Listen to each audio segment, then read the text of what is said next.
Hey y'all, welcome back to Sunflowers and DIYing. I'm so excited that you could be here and join me on this video. I hope that you are inspired by all of these fun kitchen decor pieces. So let's get started. So DIY number one, I'm going to take this little sign here and I'm just going to do the back side so that you could easily turn it around, or you have a view for both sides.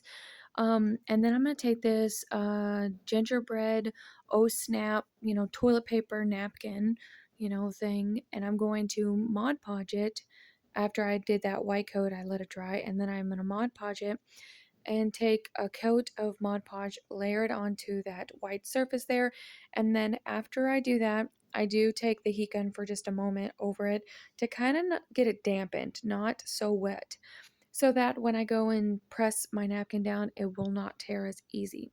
You will see that in just a moment on how I do that. So I am just smoothing it out. I want a smooth layer of it. I do not want it to be too heavy in any areas where that it makes it harder for me to work with.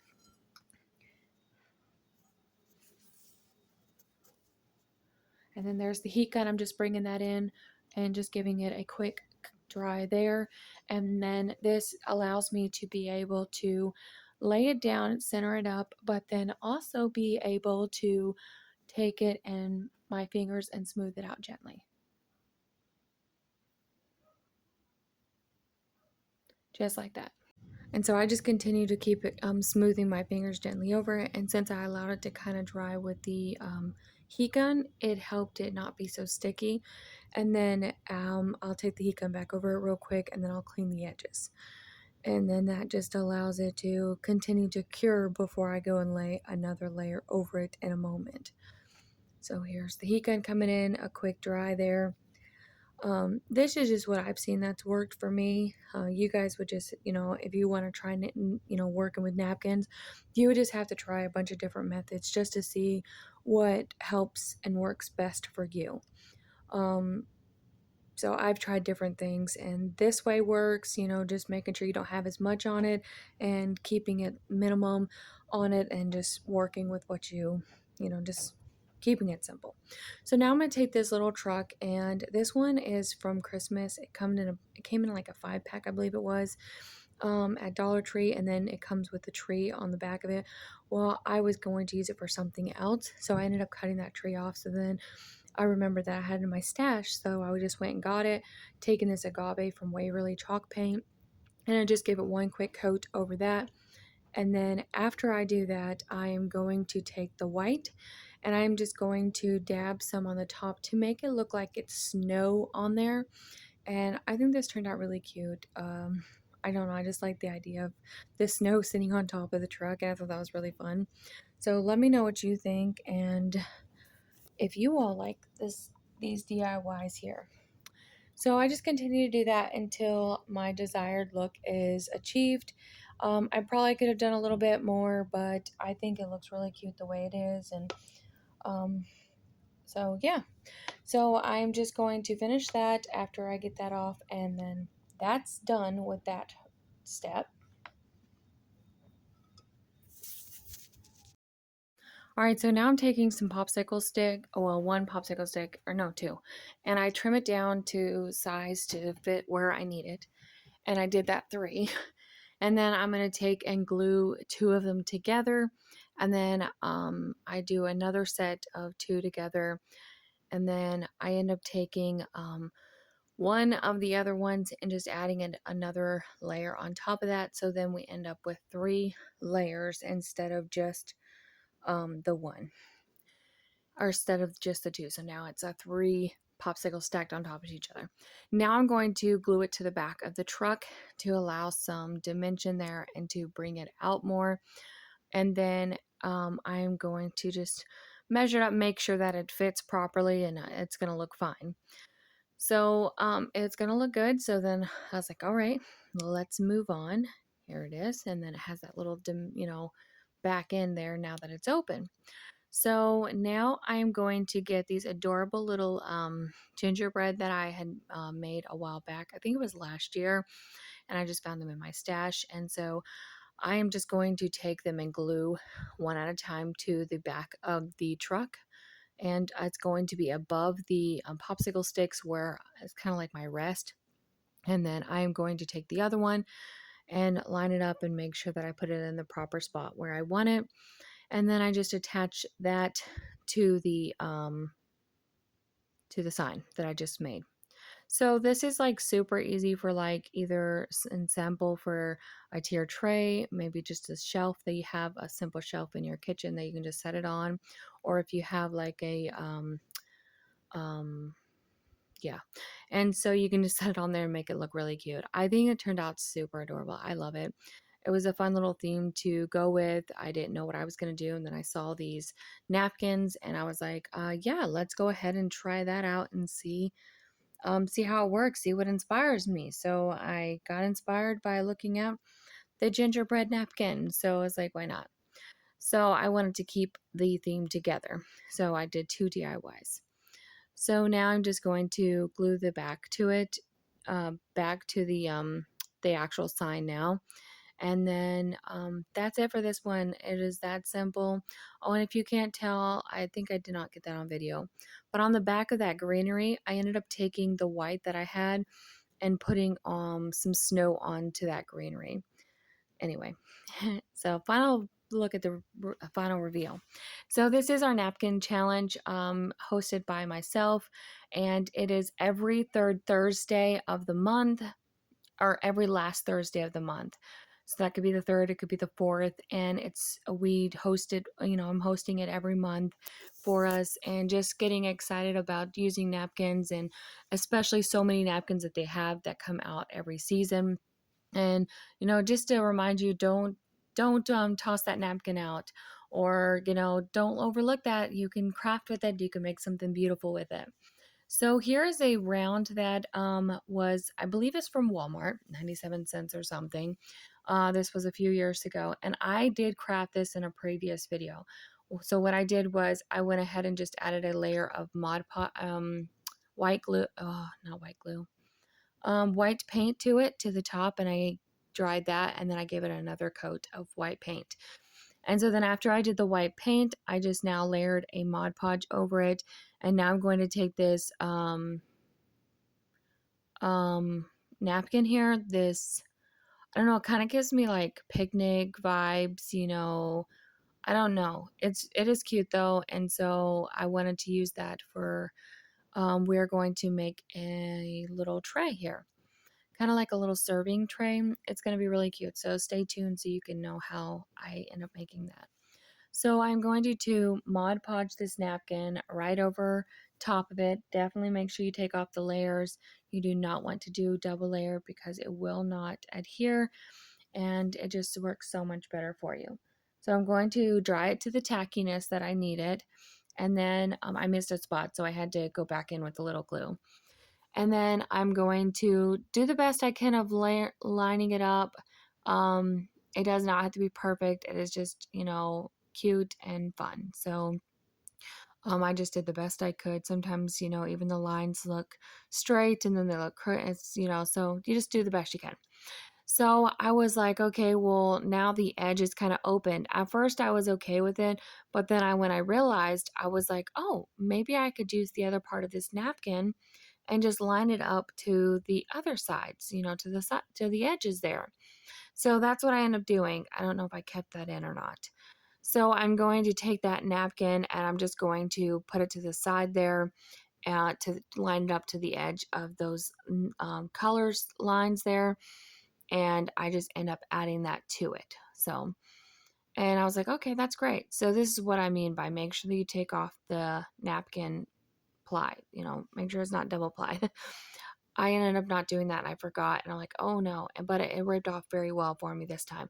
But that's also because I had previously dried it a bit too, to not get too sticky. So it worked out really good.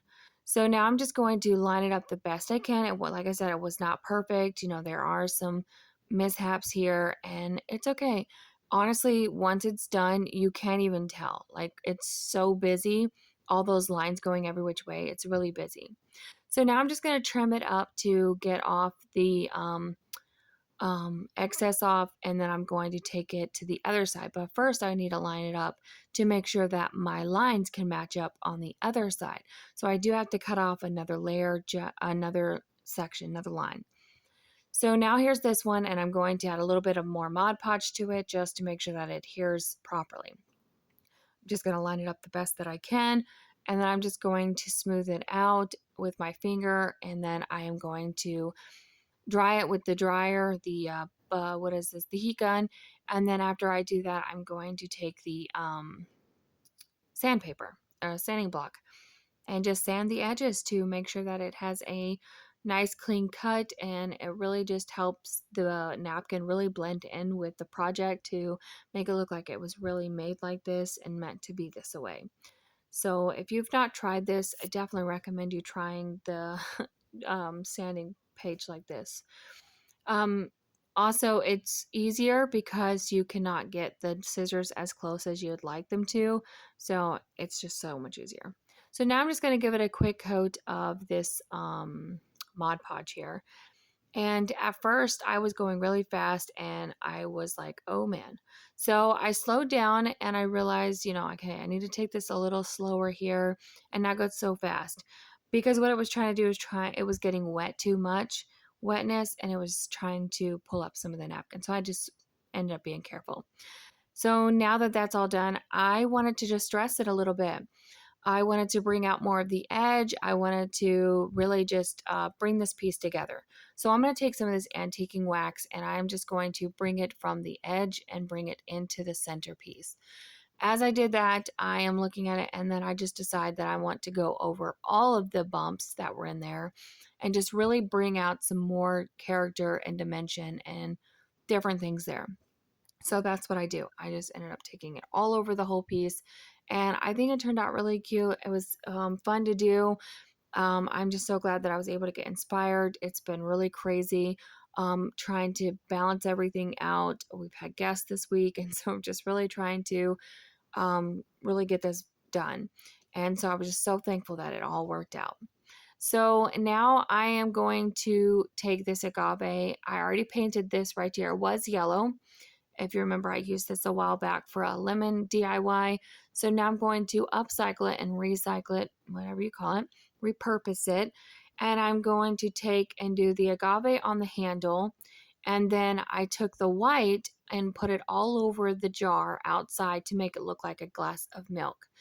And so then I am also going to take the agave, and I don't remember if I do that now. Okay, I'm just finishing up the jar, the handle. So I think this turned out really cute. So don't throw out your old pieces. You probably could redo those. And I've been crafting my stash for some time now, and I'm just trying to work with what I have and just get inspired with what I have. And I think this turned out really, really cute and fun. My children saw it when they got home, and they thought it was so cute and fun. So definitely make sure that you definitely do something like that. So I'm just touching up the edges and making sure they're all good. So now I'm just going to take the excess paint off of my brush so that I can go over the raised area. So on most mason jars, there's a raised surface there. And so I just want to bring that out a little bit more. So I'm just taking it very, very, very, very lightly over the top of it just to make sure that I'm getting just the raised area, the words, all of it. Even if it said do not microwave. So the bottom words did. I just thought it was so cute to bring all that out. Um, because, if it's antique, that's what it looks like. It's got a distressed likeness to it. So now after that, I'm going to just make sure I just didn't miss any on the handle there. And then we're going to come in with the some embellishment, like a piece of ribbon. I forget what it's called. Anyway, it's going to go on the top of the jar. So I singed it with the fire. I did not record that, but here it is. So I'm taking it and I did a dab of glue, and I'm just going to hold that down and then until I can lift my finger up properly. So then I'm going to wrap it around the whole top part of the jar to really disguise to make it separate. to look like it is, milk in there or something in that jar other than just a jar that's sitting there. So now I am taking it all the way around, and then I'm going to add another dab of hot glue to hold it in place for me. And then there it is. I think it turned out so cute. Let me know what you all think about this one. So then I decided I need a straw for some milk. So now I'm going to take this straw, excuse me, and I'm going to take my agave paint, and I'm just going to give it one quick coat of the agave, and then just stick it in there. I don't add anything else. I don't actually add anything to make it look any more like milk.